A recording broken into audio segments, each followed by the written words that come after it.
The Trump administration is threatening to withhold federal healthcare funding from states that it says are not doing enough to fight Medicaid fraud. And today, California residents already got hit with the consequences. Vice President J.D. Vance announced today that states refusing to get serious about fraud investigations could lose access to Medicaid and Medicare funding altogether. But also, you have people who've been prescribed medications that they don't even need.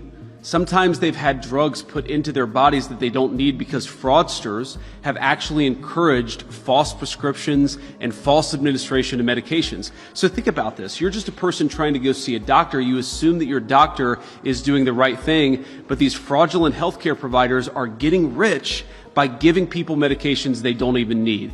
And at the center of this fight is California, where the administration plans to defer more than $1 billion in Medicaid reimbursements tied to home healthcare and hospice programs. Federal officials claim fraudulent providers are exploiting the system, particularly in home health and hospice care. California Attorney General Rob Bonta responded by accusing the Trump administration of singling out California solely for political reasons, while Governor Gavin Newsom says that the move threatens programs that help seniors and disabled people remain in their homes instead of being forced into nursing facilities. The administration has already paused new Medicare enrollments for hospice and home health agencies for 6 months while investigators review suspected fraud. Federal officials have also suspended hundreds of hospice and home healthcare licenses in the Los Angeles area. But healthcare policy experts say that the federal government likely does not have clear legal authority to withhold Medicaid funding from a state over fraud investigations. Georgetown University researcher Andy Schneider called the threat unprecedented and said that there is no statutory or regulatory basis for cutting off an entire state's Medicaid funding